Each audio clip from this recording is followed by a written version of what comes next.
really talk today and for the next few episodes over the month about picking your strategy and about kind of the sort of really refining the way you approach the market. So last month we talked a lot about discipline and confidence and those things that are important. But one thing I've noticed with a lot of traders, and if you haven't, if you don't know me, I'll introduce myself in a moment. But just to let you know what to expect today, one thing I noticed from a lot of traders is that they really are pursuing a method that probably doesn't suit them, and they don't know whether they are feeling the friction and the pain of the growth because it's tough and it's new and it's a learning curve and everyone tells them it takes time, or whether part of that or most of that is down to it being the wrong method for you. So today we're going to go through a kind of process of how to find the method that works for you or potentially works for you. There's never a kind of silver bullet. I'm not here to say, hey, this is a magic secret sauce or anything like that.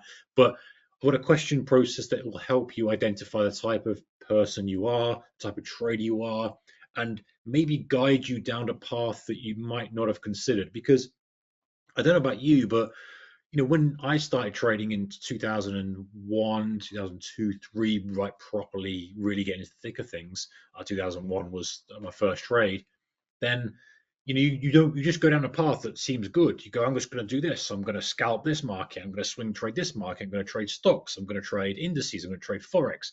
And what you start out at is generally what you end up pushing towards. Now you might make pivots, but you've done so much work on day trading or so much work on swing trading. There's so many nuances and subtleties that come into that, like what sort of win rate do you want? A happy to hold start, all these things that we'll talk about in more depth in a moment. But the real objective here, what I really want to do today, is to help you identify a trading method that is going to fit you better. So if you're struggling to kind of get progress and struggling to move forward with things, yes, the journey is difficult. Yes, trading is difficult, but sometimes we play the game, I like to say, on hard mode, right? We're selecting hard mode and there's no need to. Now, there's no easy mode. This is trading. This is tough. But we don't always have to be trading in a very, very difficult manner that really kind of is a friction between us, the style and our personality, who we are, our strengths, our weaknesses, all that type of stuff. We just can really make it as easy as possible and as smooth as possible. All right, so before we get rolling, I need to mention that spread bets and CFDs are risky. Hopefully you know this already, but if you don't, there's always a few maybe new people here, and you're very welcome here if you are new. If you've been here before, then you obviously understand the risk warnings. But I have to say this because trading with leverage is very, very good when it works, but it's very, very bad when it doesn't work. We try to manage the risk as effectively as we can. We use tools like stop losses, managing trades and being smart about position sizing, all these other risk management tools.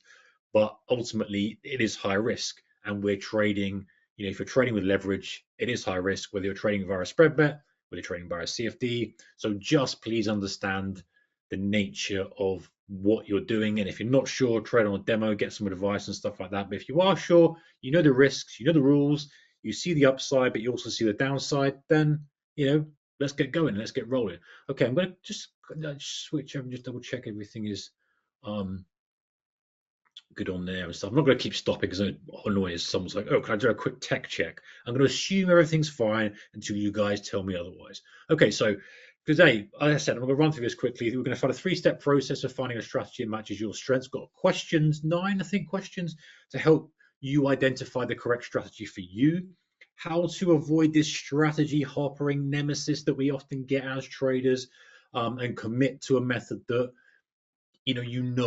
has, or you believe has, efficacy and you can be confident in pulling the trigger on. Some key filters to test if a strategy has some potential. So this is a kind of slight pivot adjustment over to, okay, does this strategy have, can I use this strategy? Yes, it matches my personality, but am I I'd say, am I a landmine trader? In other words, I'm walking through a field of landmines. I get away that believe the strategy is effective. There could be a hidden landmine there waiting to blow the whole thing up. And finally, how to refine your edge so that you trade with some more confidence and consistency. So very, very quick introduction. My name is Mark Holstead. Pleasure to have you here. Thank you for joining me. Many of you have been here before. I appreciate your constant attendance here. It's always nice to see people here. Now, at the end, we'll do a Q&A, and if I can help, we absolutely will. Been trading since 2001. Got a lot of experience in the markets, different types of conditions, different types of market environments as you go back and see what we've had since then, all sorts of stuff. But I don't claim to have all the answers. I'm not here to tell you how to trade. I'm not here to give you advice. I'm not here to recommend things. I'm not here to do anything other than share my experiences, and also experiences from running a trading community and seeing traders coming up through the ranks and seeing traders fall by the wayside, and kind of getting an overview of, okay, well, these are different personality types. This is what worked for this person. This didn't work, so I can blend my journey, and I've got some, decent experience in the markets and the journey that I see others taking, and I share that with you. And that's my objective on the webinar. So I think I'm quite uniquely placed. I'm not here to say I have all the answers. Absolutely not. I definitely don't. But I'm quite uniquely placed, able to share some insights into things that are working. And I think if you use this in conjunction with other stuff like Trading Wizards, Market Wizards book, and all the other great stuff out there, then you can hopefully forge your own way and your own path in this journey. So always do your analysis, research, homework, whoever you're listening to, and understand that things take time. And especially today, when we talk about strategy, adjustment, and some of the things we're going to discuss in further detail, and I will share with you some of the ideas and maybe tactics to help evolve that over time. But things do take time. We have an expectation as traders. We'll fire up at a weekend. We're going Monday, it's going to work perfectly, and it doesn't. We get frustrated. We go back and we flop around, and that's never going to serve us. So think about implementing a change, a little course correction, stick to it, and then observe those results, make another adjustment, and so on. Okay, so let's get rolling with the meat on the bone, the trading strategy trap. So most traders struggle with this. There are so many strategies out there and so many effective strategies, right? Yet many traders just struggle with stuff, and maybe it's you at the moment. That's okay, because all traders who have broken through that level, if you like, and got to a point where actually things are starting to work, things are doing all right, and they're starting to put some numbers on the board, they're starting to get some decent quarters, decent years, etc. This is part of the course. This is the journey.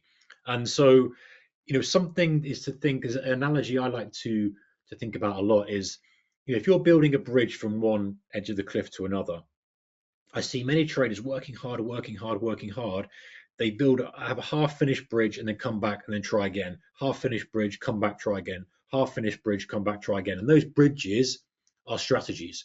They're trying to make something work. I'm trying to day trade DAX. I'm trying to position trade Forex now. I'm trying to, whatever it might be, the numerous strategies that are out there, and they never get finished. They never get to the destination.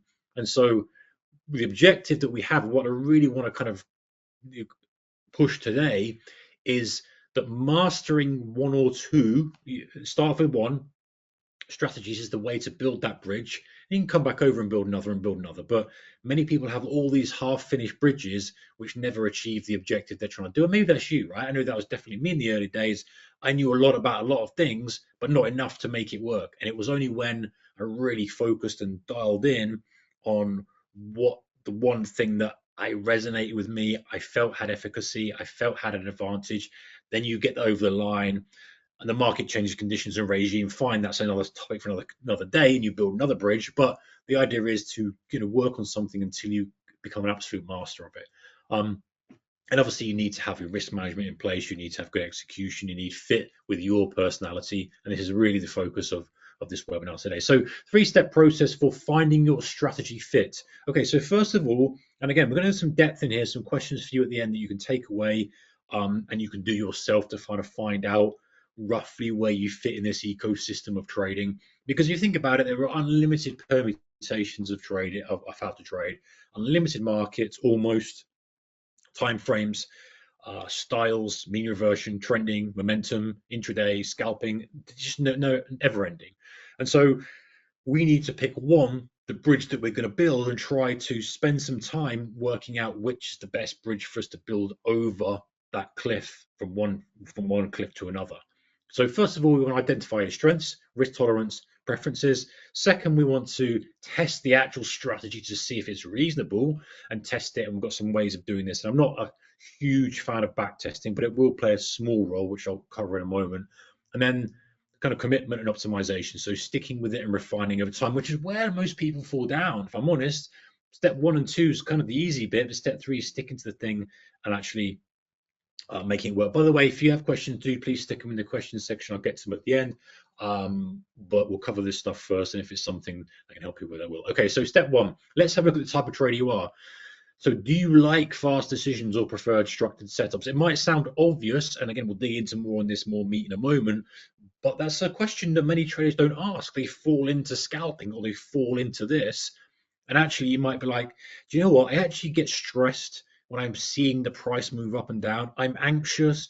This is not the way I want to trade. And you're going to tell yourself, well, it'll get better or get better at this. And maybe you will. There's a certain element of that. But maybe you're just not the trader who thrives on short-term price action moves. And that's okay, right? And similarly, maybe you can't be sitting on trades for weeks at an end or doing nothing for periods of time, sitting on your hands. Maybe that's not you. So you have to find, and yes, I want to just say this, that there's going to be a level of discomfort in trading. And as Steve Ward said, you came on the podcast a while ago, Traders Mastermind podcast, he said, listen, you've got to get comfortable with being uncomfortable. And it's something that's always stuck in my head. And I know many traders say the same thing. So there is some discomfort in trading. You are going to have to sit on your hands at some point, even if you're a scalper. You are going to have to try and hold trades. You're going to have to do stuff that is difficult as a trader, but we want to make it as easy as possible for you within the parameters of the type of trader, man or woman you are. Okay, so did I just invent a new gender there? Man, woman, trader? Maybe we're a unique gender. Okay, risk tolerance. Can you handle large swings, or you prefer kind of slow gains? In other words, is your equity curve, do you want to kind of have smoothed out? Or are you happy, are you comfortable seeing these kind of big spikes move low, hopefully not big hammers to the downside, but stagnations? There's all sorts of different ways of doing it. And I'm going to show you an equity curve in a moment for a trader that kind of highlights this point. And also, just from an operations perspective, are you full-time? Can you trade full-time, part-time? How can you trade? Because many traders are trying to trade, they trade, let's say, the DAX, and they're not able to get to the screen, or they only can pick an hour here and there. And actually, I think, it's just a very simple question. At the end of the day, guys, listen, we are entrepreneurial, right? This is an entrepreneur's challenge, and solve for X. X being, what resources do you have? Resources being the capital, resources being your experience, resources being the time you have to trade. And ignoring any of those is just not going to help you at all. If you don't have that much time, then kind of going down the route of being a super active day trader scalper is just going to be ineffective. You're going to get frustrated that you've been at work, you've done this and you've missed moves. It's never going to solve that problem. Now, other ways around it, yes, but maybe a different path is just to step back and do a high time frame stuff.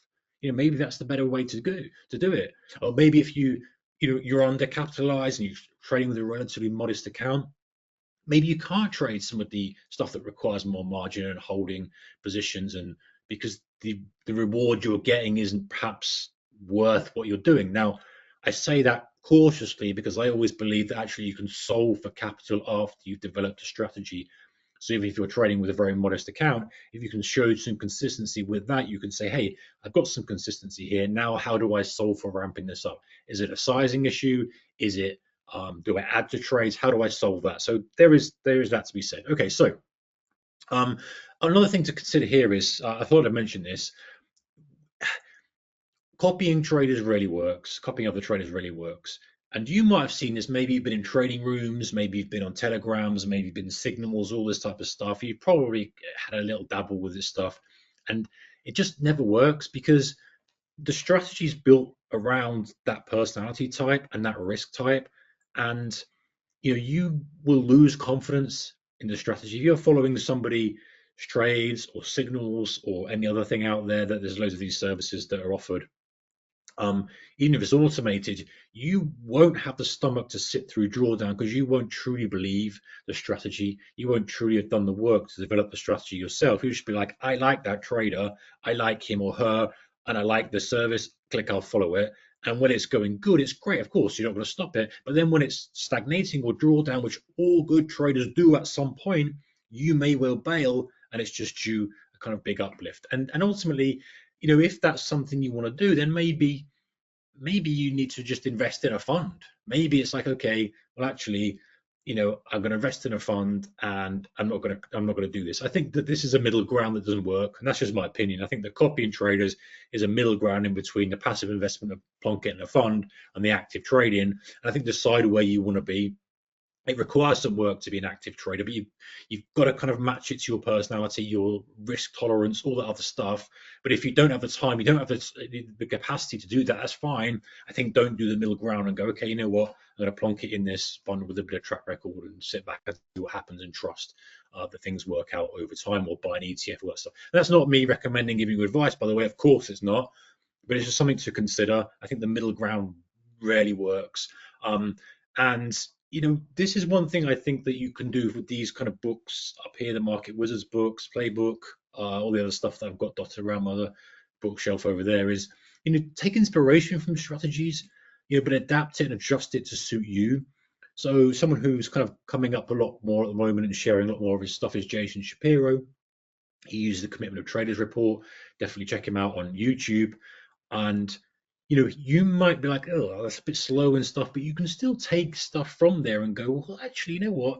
Maybe I do want to look at the Commitment of Traders report, and maybe I want to align only, when I see these three things lining up, and use it as a kind of filter. And I might not want to use Jason Shapiro's strategy play by play.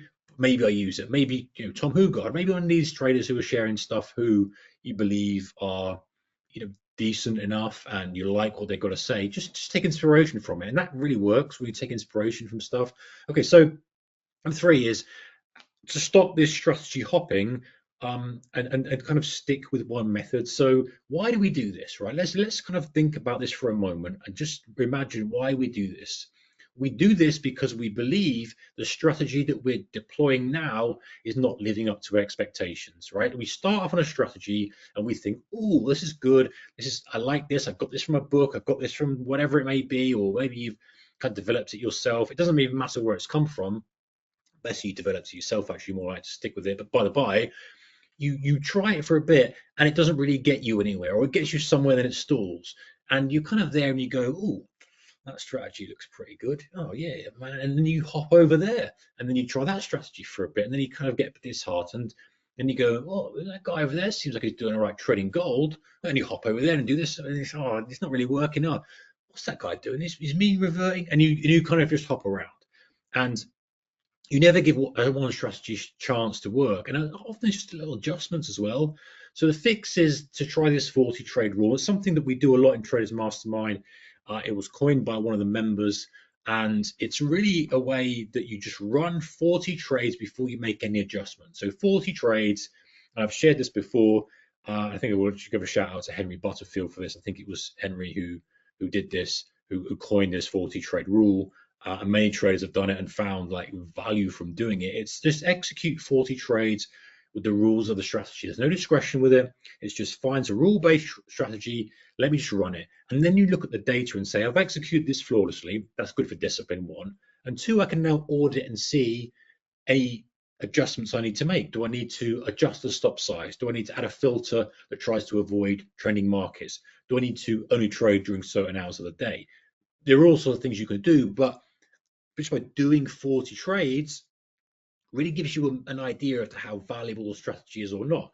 And you can look at it and go, actually, that would be super profitable if I just made this one adjustment. But many traders don't even do 40 trades on one strategy flawlessly. They're dipping around doing this, that, and the other, and kind of making things a little bit grubby. So that's something to really consider. Okay, so the 4 core trading approaches really are, and I've added the position trading in here, but it's probably not really applicable for anybody here today. Scalping, we know what that is. It's not high frequency trading until high paced trading, or a high frequency of trading. It's not HFT in the traditional sense, which is very, very different. You go read Flash Boys, it's very, very different indeed. But it's high frequency, as in the executions are high. You click, click, click. You're doing a lot of trades per day. Day trading, intraday moves, obviously with kind of rhythms and structured setups. So wait for a double bottom, lift back to VWAP, pull back, flag, take out break. Those type of structured moves. Swing trading, holding for days and weeks, and then position trading, which probably doesn't apply, but maybe long-term plays based on kind of macro trends. Okay, so you fit in one of those buckets, or maybe you fit in one or two. I'm going to sort out where you fit in a moment.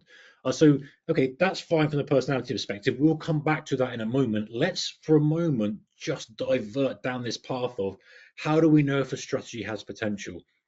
Very difficult because, not very difficult, but from a mental perspective, a lot of people look at things differently, right? The logical trader goes, hey, I've back tested this, or I've seen the back tested results. It looks fabulous. I'm going to deploy it. The more fly by the seat of their pants discretionary trader goes, hey, I'm just going to run with this for a bit. I'm going to see how I go. Forward testing, if you like. But there's kind of general rules of thumb that wherever you sit on that scale, where you can say, hey, listen, how viable is this? Does it have? Is there any ambiguity with it? Does it have a clear entry? Am I waiting for a bar to close? Am I waiting for a level to break? Anything that's kind of a binary thing. And clear exit rules. Am I exiting on 2R? Am I exiting a 3R? Have I got a higher day? Am I at a time of day? Now, I'm not saying don't add elements of discretion at some point into your trading, but when you're developing a strategy, the first port of call is to make it as many rule based as rule based. There you go. They need a word in there, as rule based as possible, so that you aren't adding discretion. Later on, you can add discretion, say, well, I'm allowed to either buy intra-bar, get the trigger intra-bar, or I wait for a close. That's up to me, depending on the conditions on the day. Fine, as long as it's in your plan, I don't have a problem with that, and nor should you. But I think starting out with a clear set of entry and exit rules, and not to feel like I'm plugging my podcast here, absolutely not. But it comes to mind. There's a great episode I did with Rushier. Now, Rushier, he has he's made so many. He's a great trader now. He's kind of come through the ranks, had a great year last year, and is really kind of putting his foot on the throttle this year. And you can go and listen to the episode if you like. But why I mention that is he has very strict entry and exit rules for adding to his trades. So he will add to his trades, and he will be very specific about it. So once he's in a trade, there's a little bit of discretion how he gets into the trade. But once he's in, he will absolutely add another clip, and he won't hesitate with that. It's very, very fixed, and that's served him very well. And it works for him because he's run with it for a while. He's forward tested it, he's back tested it, etc. So I say that because they don't have to all be for your entry and exit. I think start off that way, but the point is that you're sticking to this 40 trade sample and saying, hey, let me run with these clearly defined rules, and I know what my risk reward is, and that's a good starting point to see if a strategy has potential. If it has the defined risk reward, if you can run it correctly, and what I mean by this is, can you execute every time it triggers? If it triggers at 2 o'clock in the morning, you're not going to be able to execute it. If it triggers when you're at work, if you're working and you are unable to trade all the time that you'd like, it's not going to be effective. So it's just these core elements of like, hey, there's no ambiguity of like, oh, I would have got in here, I would have got out there. So no, here's the entry, here's the exit, the risk reward ratio, and you can start to then run it. You can feel more confident as well. And something about bad strategies. And listen, I want to say that I've seen so many traders trading different strategies, and some of them are I wouldn't touch them with a barge pole, but it's working for them. Like I think, oh man, the risk is hidden. So I'm not here to tell another man how to trade or another woman how to trade. That's absolutely not what I'm here to do.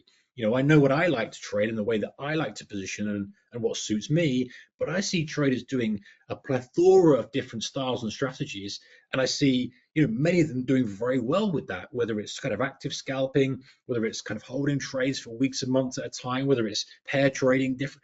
I see this happening. I'm going, yeah, that's really cool. I'm interested to learn it, but there's no way I'm doing it.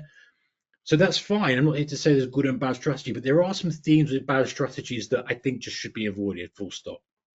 First one, and most important one, is hidden risk. In other words, the landmine trader. And this is going to be people who are generally martingale into trades, adding to trades. So if you're doubling up after a loser, if you're adding to trades as it's going against you, that has a really high success rate. In the right conditions, that has a really high success rate. But ultimately, at some point, boom, you'll blow up, you'll step on that landmine. I remember, I don't know if you can still get this on Google, there was a copy trading service, and there was this guy called, I think he was Forex Cruise Control, the name of it was. And I remember watching this. I remember the first trading office I had when it was with an options trade. He was trading options. And we're watching this guy just like making money, making money, making money, making money. And I dug into it a little bit. And I was like, this guy's going to go. He's adding to trades. He had so much unrealized P&L that went down because he was adding with a demo account effectively. It was only reporting the realized P&L. So most of the stuff would come back. He was trading mean reversion stuff, like he was trading cable in the middle of the night, very mean reverting. When it went against him, it would kind of rotate back. He never really got hurt too much. But one day, regime shifted and he was chug, chug, chug, chug, chug, and then bang, literally like just like someone just pulled the rug. And so that was a really good example of someone who, had a strategy that looked effective, but at some point it was going to blow up. And that was a martingale type strategy, adding to positions, that type of stuff. So anything that you've got this hidden risk, and it's just being honest and pragmatic about it and saying, hey, do you know what? This could blow up at some point. Why do I want to trade it? It's got great success, but I don't want to trade it. So there's that. Overfitting, you don't want to kind of say, well, if this 15 period moving average crosses the 23 and the upper Bollinger Band of this and it's 4 p.m., you're just looking and you're curve fitting for a chart. And I know there's a whole new topic of curve fitting from a kind of algorithmic backtesting perspective or overfitting. But even if you're a discretionary trader, which you probably are, just eyeballing stuff and going, well, I would have bought it this time. You've got to be careful with that. You've got to be careful with really overfitting based on recency or recency bias, if you like, from recent data. And then just too reliant on human performance. And what I mean by this is saying, oh, I would have jumped on that. There's a discretionary element there that, oh, I would have seen that momentum and jumped on. And there's no rules to kind of back it up. And you've got to make mistakes, right? If you've got a strategy that's purely based on human performance, you're going to make mistakes. Now, not to say you can't do that, absolutely, but recognize there will be a difference between what it looks like on paper and what you see going through your replays or going through your charts versus actually how you execute. Because this is the real world. You're a human being. You make mistakes. This is how it is, right? And it's okay. Mistakes are okay. Like I said last week, I think that mistakes aren't the end of the world, and you can get away with it. It's just when the mistakes really drag you back, and you're talking about going on tilt, talking about oversizing, that type of stuff. So you've got to be careful not too reliant on human performance. Okay, so before we get to the questions of how to help you identify a type of trade, let's just talk about back testing and forward testing. And I don't claim to be an expert here at all, right? Back testing, forward testing. In my eyes, and the way actually I see a lot of traders do this, you can be a programmer who back tests using data and you run it through the system, and TradingView's got ability to do that. Maybe use Python, maybe use whatever tool you've got. Fine, that's completely out of my remit. Okay, I've done some stuff on PineScript, maybe setting myself a bit short there, but I'm not a quant, right? I suppose that's the accurate statement. I'm not a quant. The other way to do it, which I see a lot of traders do, is doing it manually. So are you running through the day and saying, if I did this, what's the result? And being honest about it and saying, okay, I trade a 3-bar reversal on the VWAP, or I trade I don't mean range breakout, and kind of sticking to rules and going, okay, how would that perform over 100 days worth of data, and just doing it manually. And I think that's quite a good practice to do because you see it occur, and there's a replay feature in TradingView if you're using TradingView. And if you in the UK, by the way, you can spread bet through Pepperstone and link it to TradingView. So if you use TradingView, you can trade straight from the chart. It can be wrapped up as a spread bet or a CFD if you're elsewhere. But the point is that as you go through it, you get confidence in seeing how it unfolds. That's one way of doing it. Now, I know the hardcore backtesting guys are going to go, oh, you could never do enough data to get some reliable information from that and reliable strategy from that. You've got to go at least back 25,000 years to get this. And I'm not a believer in this. I think the market regimes change. If it works for you, great. But I think it's okay to go back a reasonable period of time, 6 months, a year, and go, has it worked? Okay, it's worked. I'm just trying to build confidence. I'm not going to you're not going to put your full net worth margined up on this. You just want to build confidence that actually, if I'd have done that last year, it will be okay. Is the market regime reasonably similar? Yeah, okay. Well, I'll go with it. See what happens. And then forward testing reveals the difference between the back testing and kind of how it performs in real life, if you like, and reveals execution gaps. And what I mean by that is, are you hesitating? And this is perhaps we go back to the discipline issue of, I've got the rules. If I follow the rules, it would yield X.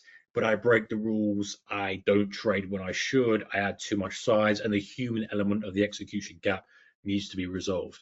So run a simple back test without complicating. That can be eyeball, and I think that's a great way of doing it. I know others disagree. That's fine. If you prefer to go and crunch numbers and get an actual, hey, this is the efficacy, this is that, then fine, do that. And then run it on a 40 trade challenge and test it without the emotional bias. And just run it forward and go, hey, how is it? How is it? There's a few litmus tests. There's a litmus test here of how is it? How easy is it for me to execute? Number one, because often I've talked to traders who have this strategy that's pretty decent, but they just can't execute it because there's too many things to look at and consider, and they're rushing to the screen. And it's like operationally, it just doesn't work. And you have to be honest and say, that's too much for me, man. Okay, I like it and it works, but I just can't get to the screen in time. Sometimes I miss things. I hesitate. I need to do something different, and that's when we come to the kind of the personality style of stuff. So once you've got your base strategy, just improve it over time. And this could be anything, by the way. You can start off with any strategy you like. You can start off with the North Star of I'm a mean reversion intraday trader, or the North Star of I'm a swing trading, I'm a momentum trader looking for the 1 to 3 day moves.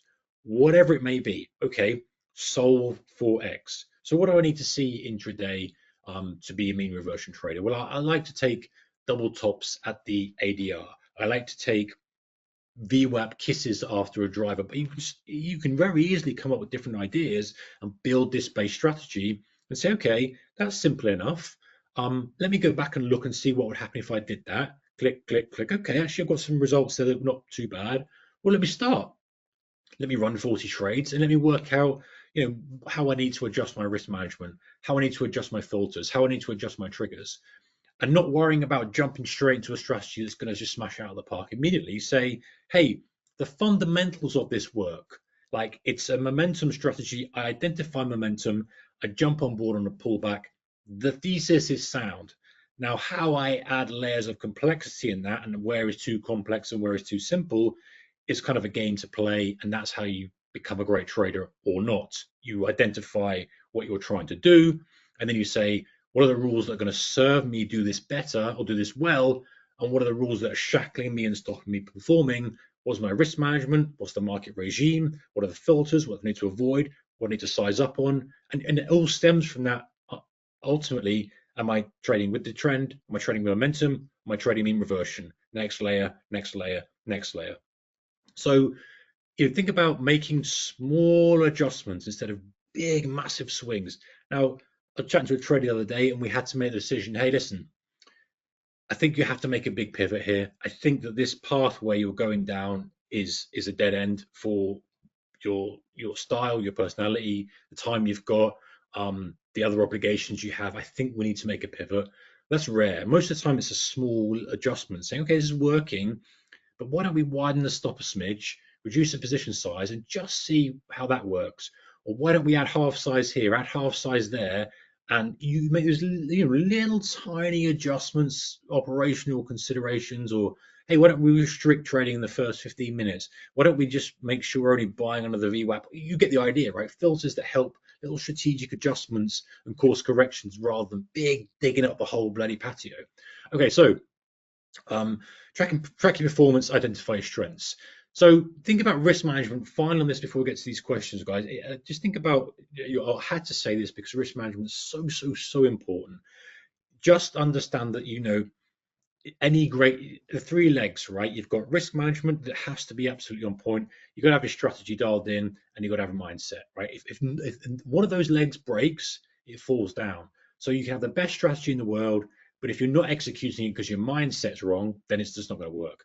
If your mindset's dialed in, the strategy's effective. If your risk management is poor, it takes a couple of losing trades and you're well out the game. If you're suddenly trading 10 times the size and losing 2 in a row and coming back, and it doesn't work. So just think about your risk control. Don't worry about win rate. It's an irrelevance.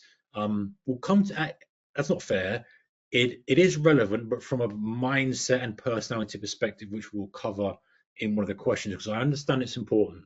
But from a pure logical perspective, it's not the metric to look at, because it makes sense, right? If you've got an RVR of one to one, then a win rate maybe makes sense. But most people don't. Most people have got a risk reward ratio trying to get 1.5, 2, 3, 4, 5, maybe 10, as the win rate becomes less important. There's a lot more metrics that are more important. So think about the risk versus reward. Think about the probability of success versus the risk reward ratio, all these type of things.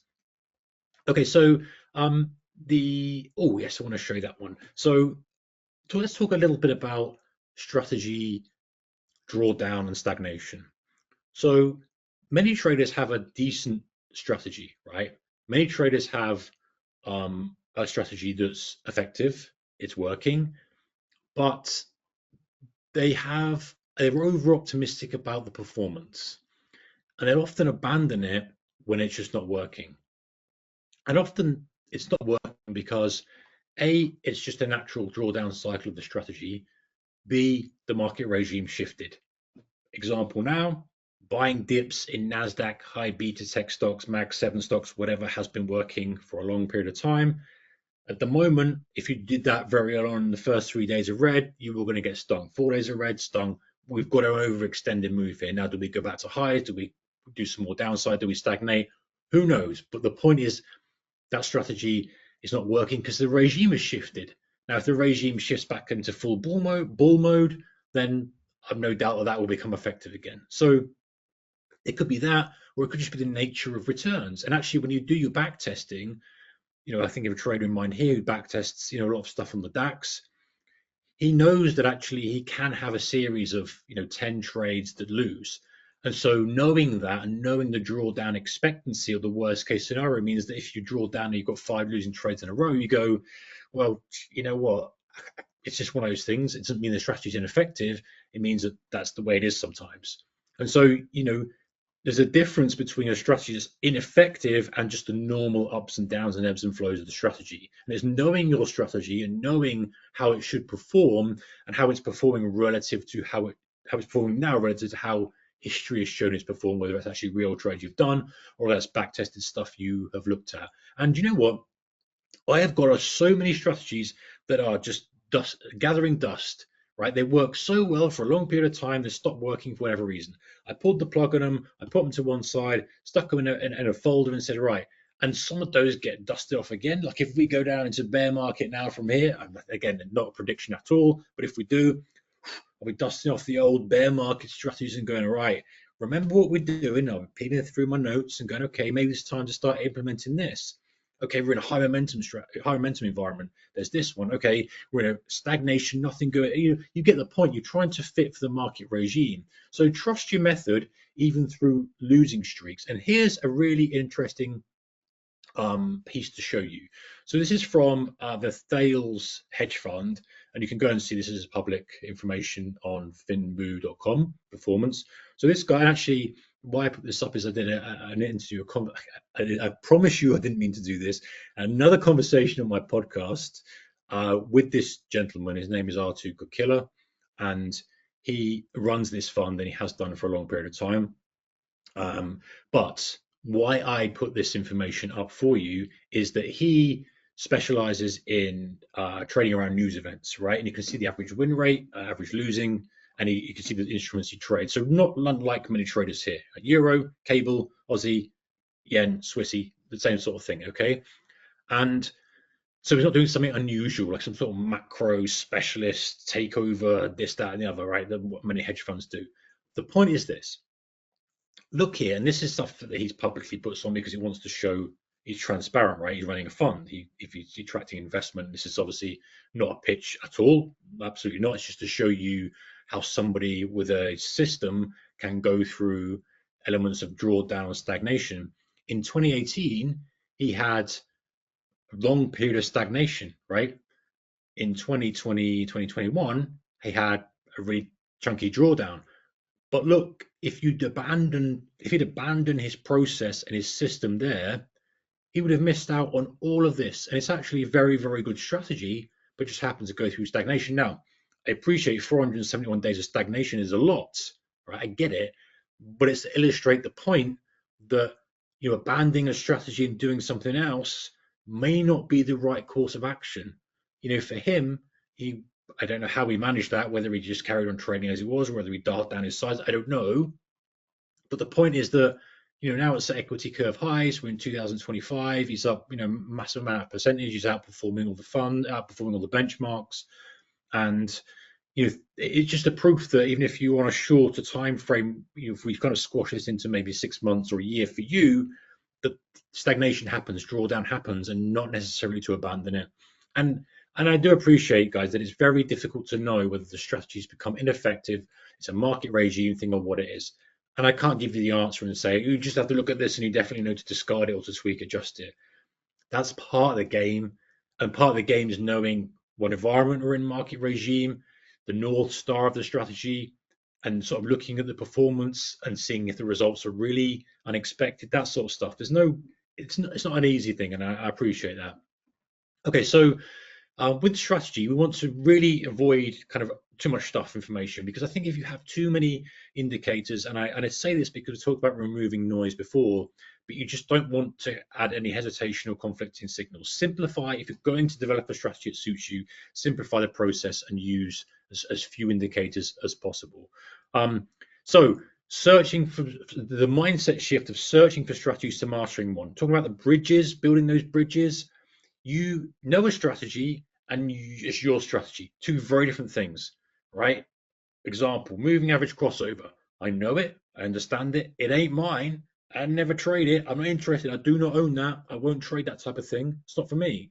Not to say there's anything wrong with it, but it's not for me.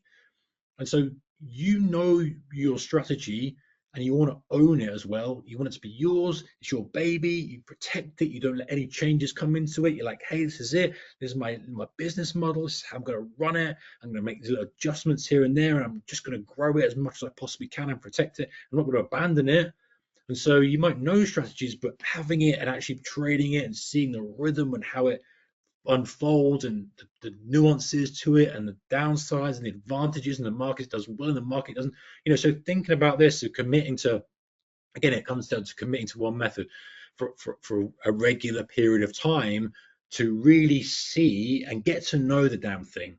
There's nothing, you know this as well as I do, and there's nothing that can compare to running a strategy and feeling every little P&L move with it, understanding how it performs, not wanting to pull the trigger because you don't, and pulling the trigger anyway, seeing the results.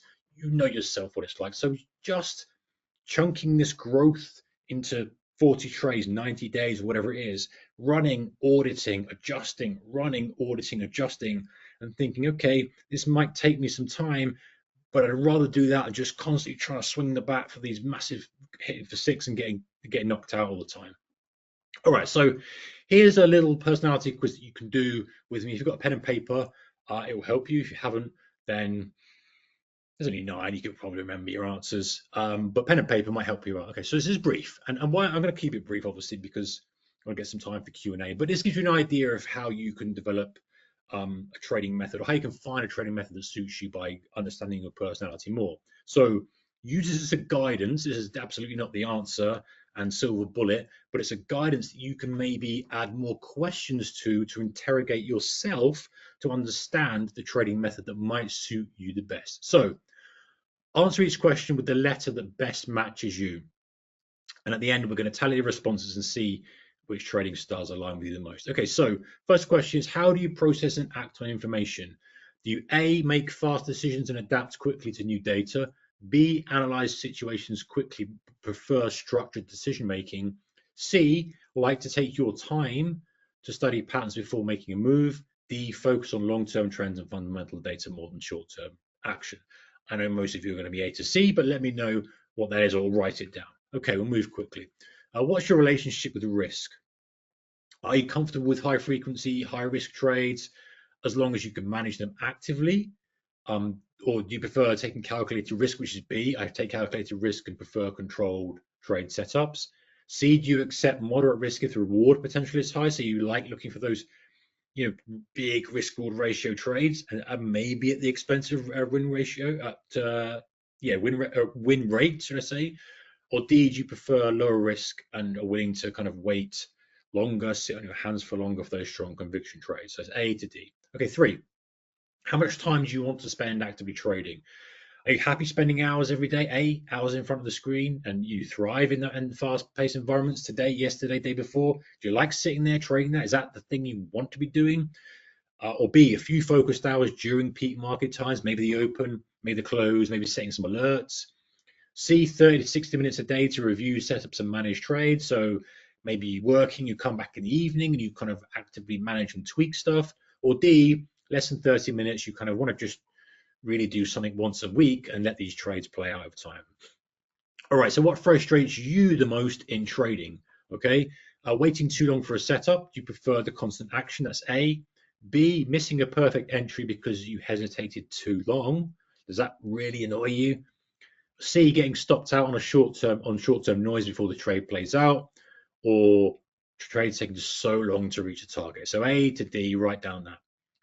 Okay, number 5 is how do you feel about holding positions overnight? A, no.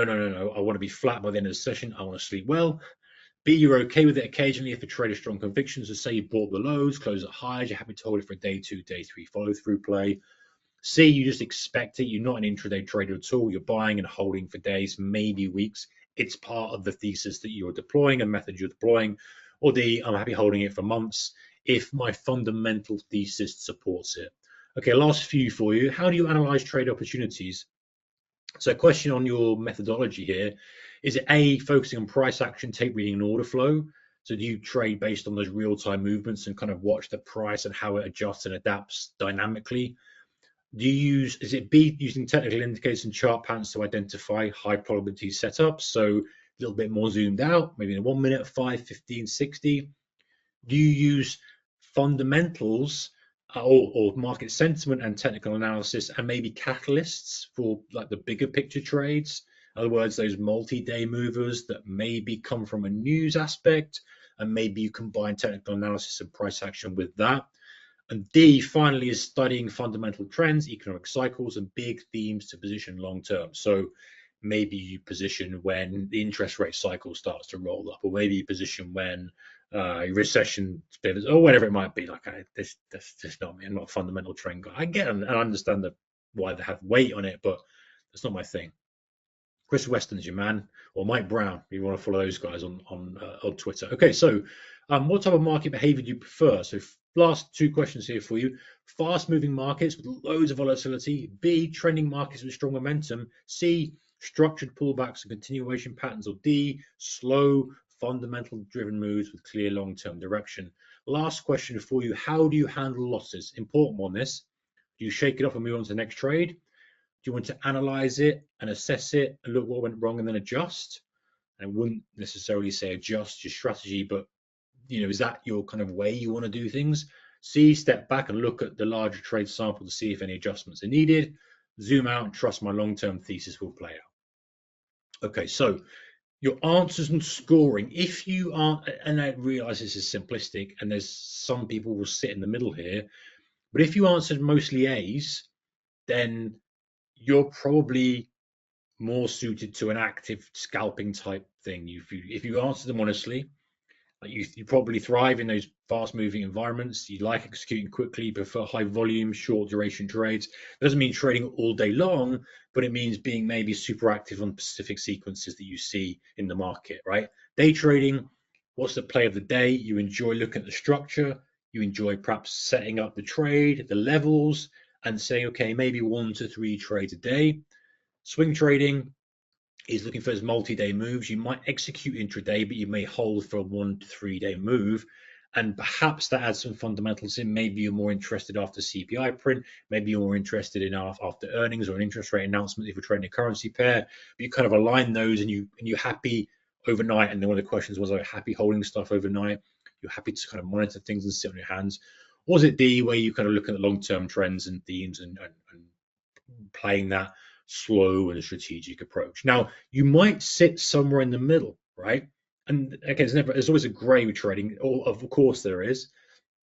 And maybe you do have like a scalper's entry with, a day trader's a kind of a thesis, right? It's always not going to be perfect, but these sort of questions help you really drill down into the type of trader you are and what you like. And if you're honest answering them, it's great. And now one more question I've got for you is this, or some other questions, sorry, that you could perhaps ask yourself is, which I think are really useful, these, by the way. And maybe they don't fit in a category of scalper, day trader, and I appreciate how simplistic, but the point is we're interrogating our personality, our style, our operational ability, resources to really identify the best starting point. Is it going to be where you end up as a trader? Probably not, but it's better to start somewhere that you know fits in with you, what you enjoy, what you don't enjoy, and the resources and time you've got, as opposed to trying to force something and believing I'm not making it work because trading's tough, as opposed to actually I can't make it work because I really struggle to make quick decisions. I can't be on the screen when I want to be, and that's a massive headwind to avoid. Okay, so some questions here. Do you prefer the high win rate, or are you comfortable with many small losses and occasional big winners? I know many traders who sit on both sides of the scales here. People who love the high win rate, they just want to get a win, don't care how big it is. They're happy doing that, and maybe their losses sometimes are a little bit heavier than they like, but they're okay with that, and they eke out their edge. I also know traders who are, loss, bang, 10R. Where do you sit on that scale? Do you prefer structured environments, or do you thrive in chaos? And that would be, okay, we're only focused when there's high volatility. How do you handle uncertainty and ambiguity? You could have to handle it at some point as a trader, but you really want to be comfortable perhaps with holding positions overnight, the uncertainty of that. This is a good one. How do you emotionally respond to drawdowns on losing streaks? If it sends you on tilt, you need to adjust your strategy to suit. And I would suggest this, if you are the type of trader who's very emotional, and you struggle with drawdown, you struggle with that type of thing, you struggle with losing streaks, then when you go on a very low time frame, it encourages poor trading behavior because your emotion is heightened, you don't have time to sit and calm down. So if you emotionally struggle with the drawdowns, and that's okay, you can calm yourself down if you're on a high time frame and go, it doesn't matter, it's okay. Let me just execute. Let me see. Whereas in the heat of the moment, you've had 5 losers in a row, you just want to get it back as quick as possible. And then also the conditions that you naturally understand best. Are you a mean reversion trader? Do you like trading momentum? What do you gravitate towards? And again, I say all this, and I'm not here to prescribe a specific thing for you. What I'm here to do, and my objective really today, is to stop you from going down a rabbit hole that's a dead end for you. It might not be for someone else, but it's for you, and it's wasted time and resources. Whereas if you can just do a little bit of due diligence now, some critical thinking now to assess all the information you have with you, like I say, entrepreneurial, soul forex. This is what I'm good at. It's what I don't like. It's what I do like. These are my resources. Okay, which angle do I start at? Where's my starting point? Okay, it's here. Is that where I'm going to end up? No, but at least I kind of know I've done my best to start at the point where I believe has the most chance of success. Okay, so strategy success is about fit, execution, refinement, 3-step process to simplify your search for a method. Strategy hopping is that real enemy. Think about those bridges being built. Consistency of one thing is the key.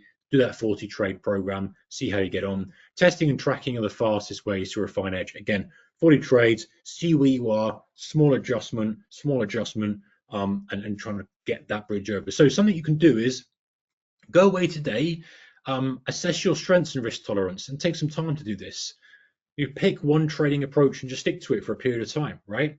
Test, track, journal, refine, and don't get seduced by shiny object syndrome. Someone's made loads of money, trading breakouts in Bitcoin or whatever it is. Just stick to the job and say, I'm committed to this for 90 days or 40 trades, whatever, and then I'll review. And if I want to abandon it, then fine, but you probably won't. You'll be like, you know what? There's some value here. I just need a minor tweak, and think how many iterations you can do to get to where you want to go. Simplify the process, remove distractions. A reminder, many of you have got this already, but you can download my free discipline tracker from tradersmastermind.com, which is my website. It's a Google Sheet. Many of you have feedback's been great, and it's free of charge. You can absolutely take it. You do just click copy, and it copies it to your Google account. You need a Google account for it. It's not Excel, it's Google Sheets, but Google account is free. And this is, a lot of traders have said, hey, you know what, this has really changed my discipline. It should be self-explanatory how to use it. There's a little video on the thank you page to help you there. Okay, so this week we talked about finding your trading method, how to identify what works for you.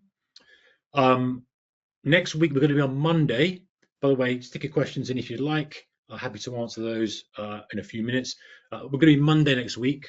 So Norman Tuesday, so it'll be Monday, filtering out market noise and focusing on the high probability setups. 18th, the discipline dilemma. Ooh, you love this one. Stick to your plan without becoming too rigid. You must be disciplined. You must be disciplined. Yes, but I'll leave you with that. Adapting to market regime shifts on Tuesday the 25th. How very apt with the current environment, right? You'll enjoy this one. Staying flexible without losing your edge. Four-part series. Keep an eye on your inbox. Pepperstone will send you an email. I'll send you an email. I'd send an email every day. If you're on my email list, you'll get the registration link there. If you're not on my email list, why not? You'll enjoy. I think you'll enjoy the content I send out. Psychology, strategy, all that other good stuff. Enough promoting my daily email list, Mr. Holstead. Any questions? I'm happy to take them from you today. Thank you for the great webinar. I appreciate your feedback. Alison says thank you. Appreciate that, Alison. Um, Jangir says, I'd like to know what you would recommend for journaling. Why can't I see the whole question? This is the challenge we have, ladies and gents. I just click on it. Of course, I just click on it. Why wouldn't I just click on it? Can you signpost any use or of knowing of? So you asked me for journal recommendations. I'll give you some. Edgewonk, Trader Sync, TradeZella, TraderView VUE. Those are the three that I think are there. You know what? I log into a lot of these because I kind of monitor some other traders and how their performance is and stuff. And all of those I log into. And this is not an endorsement at all.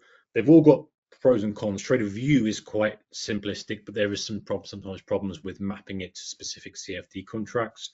TradeZella has a nice kind of replay feature built in, which is quite good. Trader Sync has a kind of really nice looking dashboard and good filtering. And Edgewonk was there for a long period of time, and those guys, I've spoken to those guys, and they do a good job of kind of updating things. But I think there's a few limitations.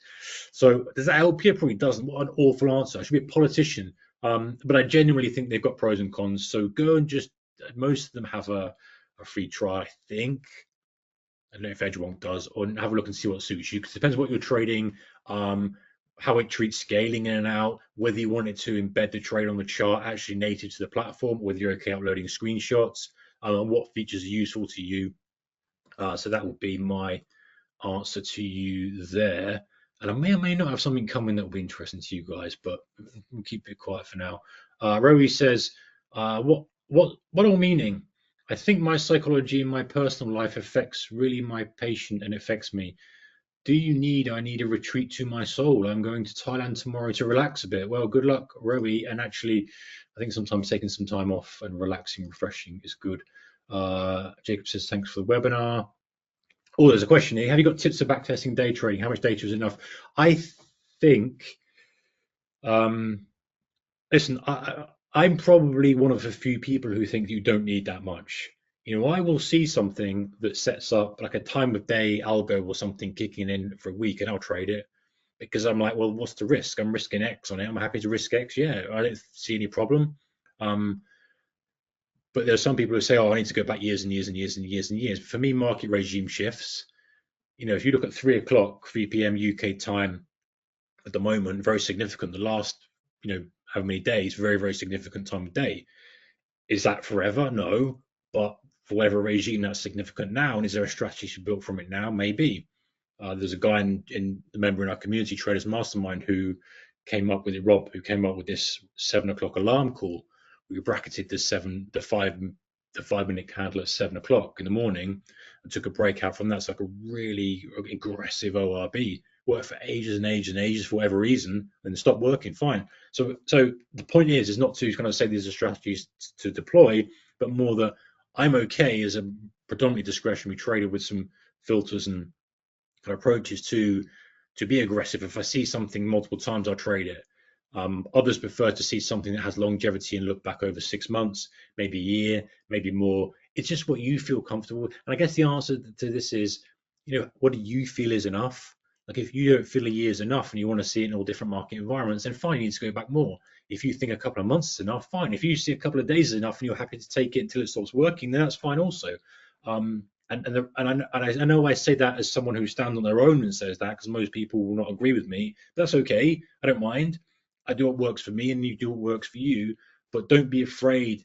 I guess maybe there's another answer here. Don't be afraid to do something that's different to the crowd, because that's often where your edge is. Now, I don't mean taking excessive risk or stuff that we know that we should be doing, right? We shouldn't be doing or should be doing. But don't be afraid to do things a little bit differently, and don't be afraid to think of the markets through a different look at the markets through a different lens, because everyone's looking at it through the same lens, and most people are getting the results that we know they're getting. So actually stepping to one side and saying, I view it from this perspective, and I'm okay with that, can sometimes unlock a really different way of trading. Was that very too philosophical for you, maybe? Uh, Thanks for the webinar. I appreciate that, Martin. Oh, I'm going the wrong way. Well done. What a genius. I'll sort the sound out, by the way, next time. Love your advice. Thank you. Great reference to Jason Shapiro. I agree. Yeah, he's a good guy to watch. I like the stuff he has. Journaling, I think I've got that. I think I've got this. Jangir's adding to trades. Can you explain how that works? What happens to your SL, your profit target? Okay, so quick one, Jangir, with this. I might do a whole webinar on this because it's kind of complicated topic. Adding to trades only add, in my opinion, you do what you want as the trade is going in your favor. And I always treat it as a separate trade. So some people will bundle it all into one. So they went long at 100, went long at 110. Their average is 105, assuming the position size are the same, and they adjust the stop to suit. For me, most of the time, if we're going long at 100, long at 110, that'll have to stand up on its own 2 feet as a trade. So let's say it's a high tight flag. I've already bought the lows at 100, high tight flag. I'm in at 110. Maybe my stop's going 107, for example. I'll come out on the ad and still have the core, but that's just personal preference. So you can adjust it and either bundle it all in one trade and have a stop that covers all, or you can treat them as separate trades and have a stop and a profit target for each. And maybe that's a scalp trade. Maybe the 100 trade you bought, you're looking for a big kind of multi-day move or a whole day move, but the ad you did at 110, you're looking for a break to highs and you're going to peel it off 115. I think that's okay. You just have to plan it out beforehand.